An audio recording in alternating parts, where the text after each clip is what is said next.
You know? I mean, not all series are essentially bad, but I mean, a lot of them are still on the acquired taste because a lot of people don't even really mess with them, like the Subspecies series. Has anyone ever heard of the Subspecies series? No. It's a series that deals with vampire in Romania. It's a really good series. If you ever get a hold of it, you should check it out. Okay, now, a movie series that can kind of, you know, a lot of people kind of just throw by the wayside are the movies that are called, like, you know what I'm talking about, date movie, epic movie, Meet the Spartans. That's movies. kind of along the lines of scary movies. Yeah, but I can kind of see what they're doing. They're kind of trying to, they have that Mel Brooks spirit to them. Mm-hmm. They're inspired by Mel Brooks. That's about as good as I can say they are. They're just kind of pointing the finger at pop culture, but, you know, I thought, you know, they had a lot of potential there, but, you know. Well, the thing with those movies are in the now. Yeah. And after the now is up, it's old news. They're dated. Yes. They're very dated. I wouldn't be surprised if they made a movie called Dated Movie. Wouldn't doubt it. Something that deals with something that's like all past stuff. But then that's where you draw the line. That'd probably be the last one. Because dated movie, if they were to make something like that, that would almost start to play with a nostalgia factor. And the nostalgia factor kind of, because there's that gray area where something's just completely uncool and just is completely avoided. But after that, it goes to the nostalgia where people look back and say, you know what, I remember that. Hold on, we let someone else take care of that. You know, the nostalgia moments. Oh, well, you know what I mean. Okay. Good movie sequels. Well, you just said good trilogies, but good movie sequels. Believe it or not, even though it was released direct to DVD, Lost Boys of the Tribe was actually fairly good. I never did get a chance to see that. Hold on, I just thought of another movie that should not exist. Another sequel. Bloodsport 2 and 3. Bloodsport, the Jean-Claude Van Damme. Yeah, and then it goes to some other dude that no one has ever met or know. All right. Not really the trilogy that shouldn't exist, but they should get the namings right. First Blood. Rambo. That's more about continuity, but well, all the Rambo movies need to exist. Except for maybe Rambo. Here's my thing with Rambo. All of the Rambo sequels are unnecessary.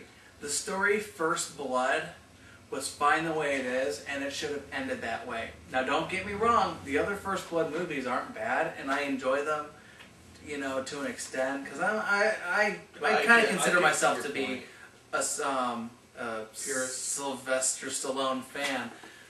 But that story was so solid as it was. This guy is coming back from the war, and he has nothing. Yeah, he has nothing, and he has shell shock, or as now they know it is post-traumatic stress disorder. And basically, they push him too far, and everyone knows that war, a lot of veterans are looked down upon for some strange reason, and he was pushed to the point where he snapped.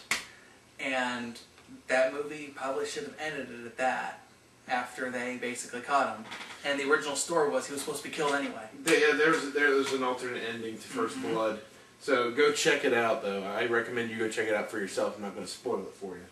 But, okay, here's my thing. With the action movies nowadays, everybody's like, why are they choosing these old guys like Bruce Willis and Stallone? Because they're willing to do it.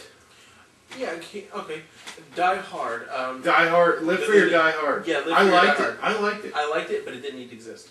Yeah. Really? I didn't. Well, I liked it, but at the same time, oh, you survived the Harrier. The reason, you know what I mean? It's just here's the thing with Live Free or Die Hard. There were some exceptions with some movies. Okay, the last Die Hard movie was made about, what, 10 to 15 years? There's a 10 to 15 year 1995. gap. There's a 10, 12-year gap between Die Hard 3 and Die Hard 4. There's a 16-year gap between Rocky V and Rocky Balboa. And there's a big gap between Rambo 3 and Rambo. Just Rambo. Rambo. But I think this went on for too long. I just think that time was kind of good, so they could come up with at least a halfway decent storyline too. Well, sometimes people just miss the characters and they're like saying, "Oh, what are they doing?" Again, that's a nostalgic factor, like with Indiana Jones. Yep. Yeah, and well, It just sometimes they kind of, I think they kind of sell them short, in a sense. my thing is when they go too far with like beloved characters like Indiana Jones, or with Star Wars, or with anything that you really get into, like the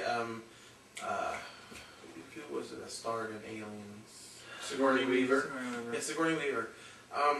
By making these extra movies, we kind of taint. Well, they did the same thing with Terminator 3. Yes, Terminator 3 did not need to happen. Terminator 1 and Terminator 2 were epic. I mean, first you have the machine that comes from the past trying to kill the savior of mankind. Trying to kill the mother of the savior. Yeah, the mother of the savior of mankind. Holy shit. Then Then he comes. Then they send another one back. Except for this time, he's a metal alloy man. You know what I mean? And the original killer, the original robot, Is now the savior. Is now the savior of the savior of mankind. Double savior. But there's some movies that, in a sense, pay homage to older movies, and depending on who makes them, almost seem like they're semi-spiritual sequels. Perfect example. Watch the movie Avatar. Okay, James Cameron made it, and everyone knows what else James Cameron makes. One of the actors that's in that movie is Sigourney Weaver, and she plays a character. And a lot of people think, because it's James Cameron, deals with aliens, Sigourney Weaver's in it. What do people think? Well, Aliens. Homage to aliens. Not to mention, there is a battle suit that's in that game that's in that movie that is very similar to aliens. Well, the thing is certain people, certain directors, they put certain things in the movies. Okay, now it's like Tim Burton Quentin Tarantino, Quentin Tarantino and Robert Rodriguez work a lot together. Yes, that's the Mexican actor that's in a lot of his movies, isn't it? Well, Johnny Depp and Tim Burton. Johnny Depp and Tim Burton, Robert Rodriguez, and oh crap, what's the guy who plays Machete? Yeah, that's the guy that I'm talking about. Cheech Marin. Yeah. Cheech Marin, he's in a lot of Quentin Tarantino movies. Yes. Dusk Till Dawn and Desperado. Tom Savini. Tom Savini is in a lot of horror movies and a lot of movies that deal with a lot of special effects. He is a legend. Okay. We're getting off. Okay, anyway. We're driving this crazy train right off the track. Yeah, I mean, we've gone a complete other direction. We've gone from bad movies to good movies. So, let's wrap things up, gentlemen. So, in general, final thoughts. The rule of 3. Trilogy, good. The power of Quadruple, go suck a dick. Yeah.